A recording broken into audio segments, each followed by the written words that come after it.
Hi guys, it's John here from Farmstand Revival. We're at Falling Oaks Farm and I'm here talking to April, just kind of learning about her farm and her story. So April, if you wouldn't mind just kind of sharing a little bit about your farm. Okay. This is a 40-acre family farm. My family's been here since 1947, I believe. Okay. My grandparents used to live there. My great-grandfather used to live here, and my dad and my uncle. And so about 18 years ago, my cousin and I came and took over from my grandparents. And so my husband and I own 15 of the acres. We have an orchard, and we have cows, pigs, chickens, of course, dogs and cats. But we decided about 3 years ago, it was during the pandemic actually, that we had a tent out here and we set up, and we have about 30 different vendors as well as other local farmers that have extra produce or different things that they sell. Like duck eggs is one of my neighbors. So we just kind of started doing this kind of community co-op, and that was in August of 2020. Wow. So we've been about 3.5 years now. We're getting close. And how did you sell prior to creating this co-op? So most of what we did was my son was involved heavily in 4-H. So we would often market our meat and the pork and the beef to people that we knew, families, local neighbors. And so we still pretty much do that. But we also obviously sell through here as well now. So. Yeah, and it sounds like it was multi-generational family farm. You and your husband just recently kind of, or took it over? Yeah, we've been here 18 years now, but in about 3 years ago is when we decided to actually open up the farm stand and gift shop. And we do there's about 30 different vendors, and they're all handmade items. So I have artists and card makers and woodworkers, all different artistry.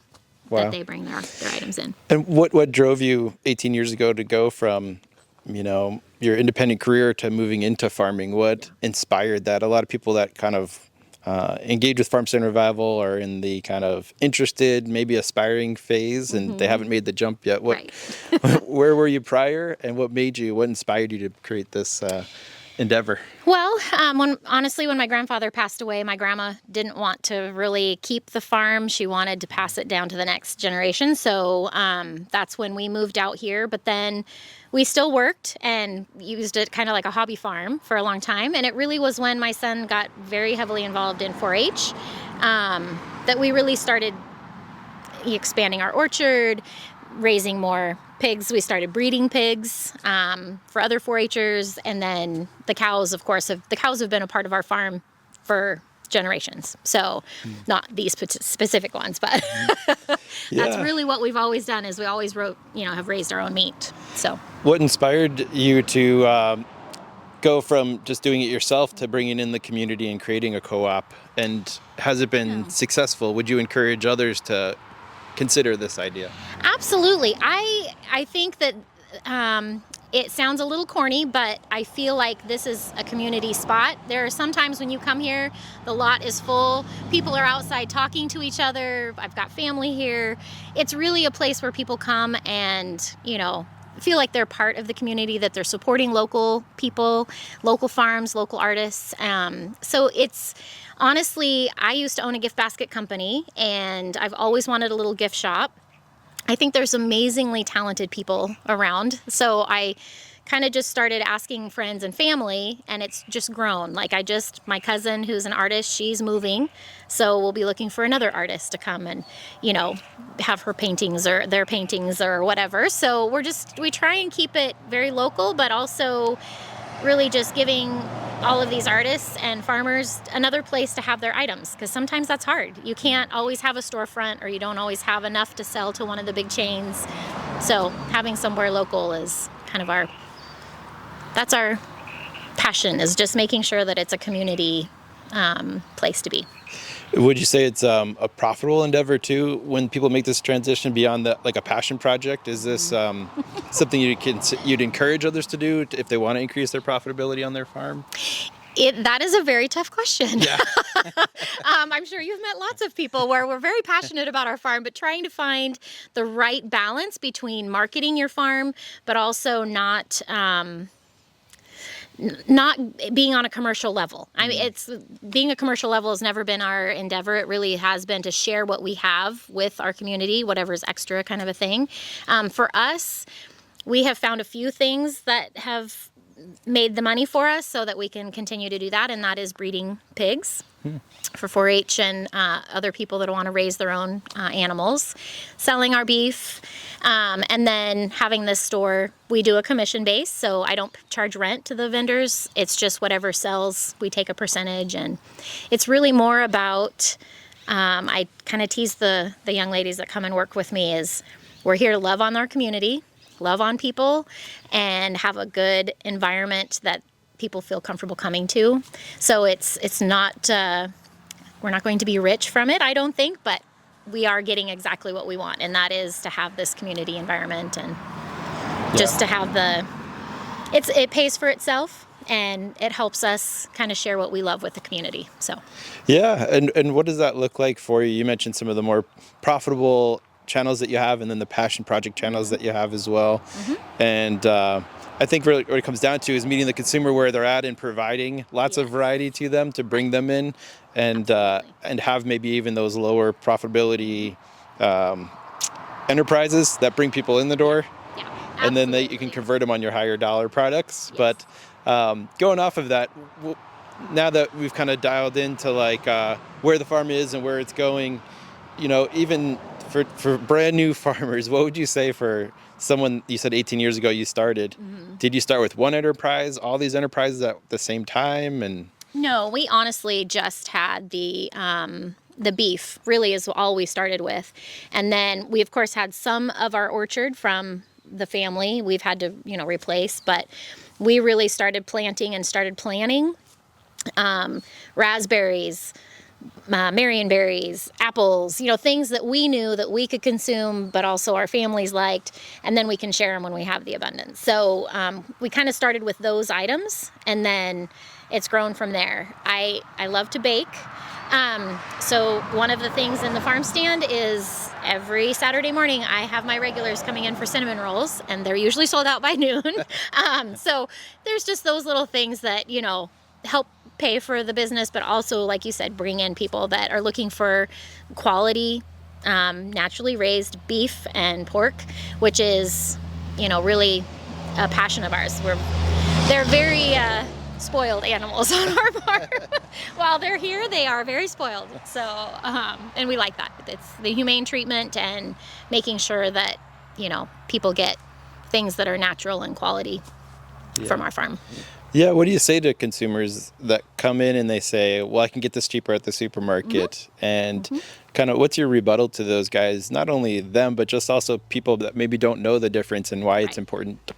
Absolutely. And that is absolutely true. But when I sell my apples, I've just picked them off of the tree and put them in the fridge. So our chickens, we do the same thing for our eggs, and you can absolutely get eggs cheaper somewhere else. But once you have something that's farm fresh, a lot of times you don't want to go back, and it's worth that extra price. Yeah. So, and it's, all the cost of feed and everything has gone up so much in the last couple of years. It's been a dilemma for us.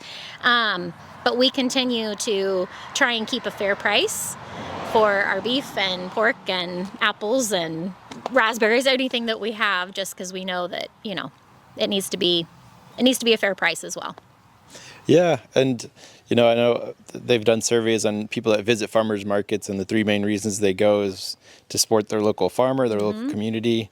They believe it's better tasting. They know it's better tasting, and the shelf life is longer, right? Absolutely. And then better nutrition for them too, rather than something that is only optimized for long shelf life, shipped in internationally, coated with things. Yeah. Yes, exactly. Yeah. It's and it's a catch-22 because apples, we don't spray anything on ours. We have every year we plant beneficial bug and beneficial bee flowers in our garden so that we can hopefully naturally do some of that pest control. But we put owls in our orchard, that kind of thing. But you're gonna sometimes get not the prettiest looking apples, but they sure taste good. Very cool. So it's a trade-off, and people who know and like that kind of farm, then that's really where our niche is people will come for that. Yeah. Would you mind telling us about 18 years ago when you were first starting, how did you get your first customers come in the door? How did you go from just supplying the beef for you and your family to actually selling it for the first time? I would have to say that has been a process. Having owned a business before, I understood the importance of word of mouth. We did start get our business name right off because we wanted to kind of establish ourselves with a name, and started the website. We've had the website for a few years since we've opened the farm stand, but I do social media. I am out there just, as a mom, as a family person, as a farmer. And so it was really more organic in our sense, and word of mouth. But you really have to get out there. You have to be proud of what you're doing, and you have to be, out there for the public to know that you're there. Because that's actually one of our hardest things is we're getting a new sign because it's not big enough, and people are like, I've driven by here and wondered what this was, So not being afraid to put your name out there, and even if in the beginning we didn't have a lot of products, so yeah. Yeah, what does that look like, marketing as a whole? A lot of times new farmers, they create the business, they create the business name, the website, and everything looks beautiful, but then they wonder why customers aren't coming in the door, right? Exactly. So how have you transitioned over the 18 years from just friends and family, kind of word of mouth, to where you're at now, where you have an established business that's been running for 18 years and now doing this co-op enterprise? How has that transformed over the years, and how would you encourage new farmers to dive deeper into their growth through marketing? Yeah, I believe honestly in this day and age, social media it's a blessing and a curse sometimes. But honestly, I get a new customer every weekend from Facebook for posting on our community pages. So I try to continue to do that. I'm not the greatest on Instagram yet, but so I try to, kind of come out of my comfort zone to try and reach out to the other platforms, if you will. But I know that our target market is really kind of the Facebook users, my age and my generation kind of a thing. But it is getting into some of those other platforms is important to get some of the younger people that are very socially conscious as well, to try and, bring them in to see what we have, and then kind of expand in that way. We also, this was our first year at the Scandinavian Festival, which is a big local festival that kind of gets your name out there as well. There's thousands of people that come to that. So just trying to kind of put myself out there in different venues, but definitely social media, website, kind of market yourself, and really focus on the things that you're passionate about, because then it comes through with any kind of advertising or marketing that you're doing. Yeah, it's really good. And I think, how local farmers can now compete the grocery stores and the large, international commodity driven corporations is to put your face behind your brand and your story behind your brand. And I think the more local farmers can share that, the more they have connection points with their customer. Absolutely. Not only are we local, but here's multiple ways that we connect or we are similar, and it brings people back into your circle. Absolutely. We're involved, I'm personally involved with the Oregon Women in Agriculture group. We're part of the Oregon Farm Bureau. There's different organizations that really help you get those connections as well. I now supply breakfast goodies for most of the Oregon Women in Agriculture meetings. Things like that. So just getting yourself involved and in the local organizations that really help promote and really work for the local farmers. I think that's an important piece to be involved in.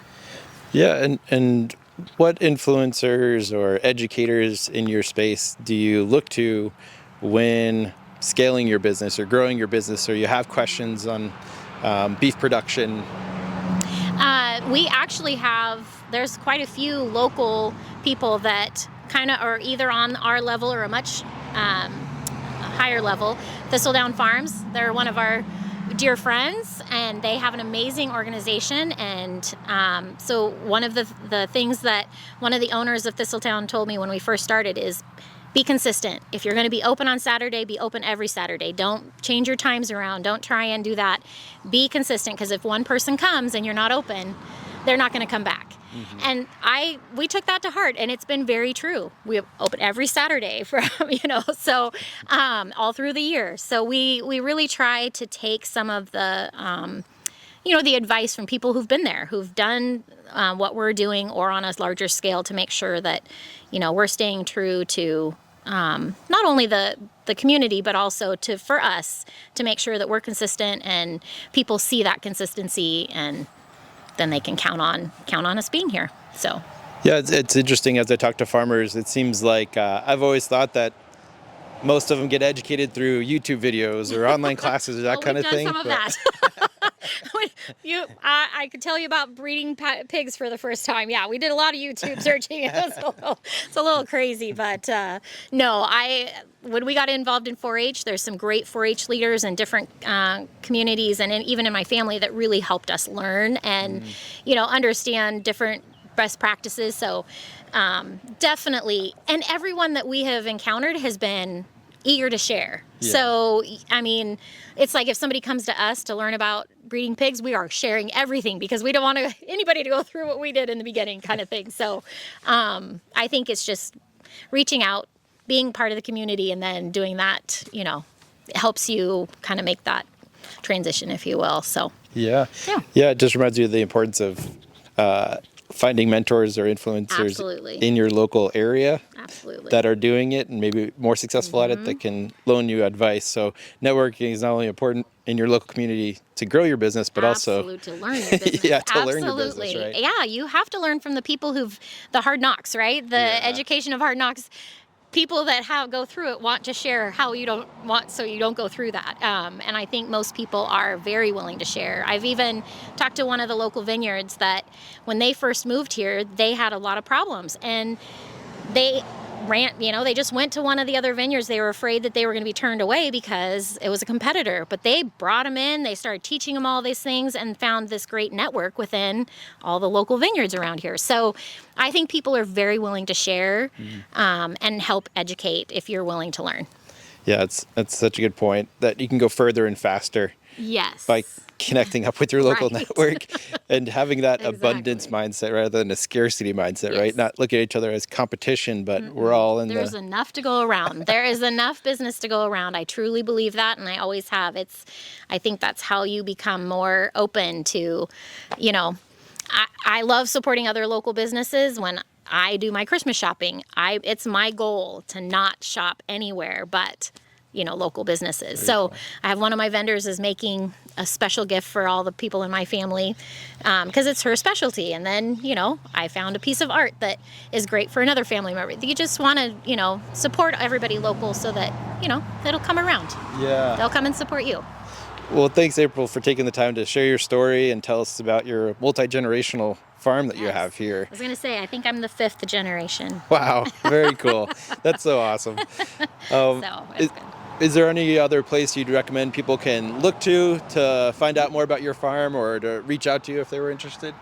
We have our website, thefallingoaksfarm.com. That's always available. And then, of course, we're here every Saturday through Christmas, and we start back up early spring. So we try to be here every Saturday, 10 to 4.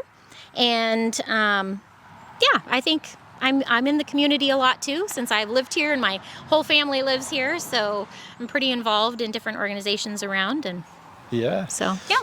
And I know you have the farm stand that's available here. What city are we in? What area is this? We are Junction City. So we live in a little town of Franklin. So there's a little Franklin fire station up there, but we're between Elmira and Cheshire. So that's usually helpful, because Territorial Road is where we're located, and there's also a Territorial that goes to Monroe. So we try. We're near the Fern Ridge side. And if they wanted to, they can look up Franklin, Oregon. Franklin, Oregon. Okay, perfect. I'm a mile from the little town of Franklin, that has a little fire station.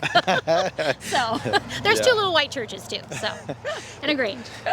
Well, you have a very lucky community to have access to this type of network of local produce, local beef, local artisan crafts right here every Saturday. So Awesome. thanks again, April, for taking the time. Absolutely. Thank you. Yeah.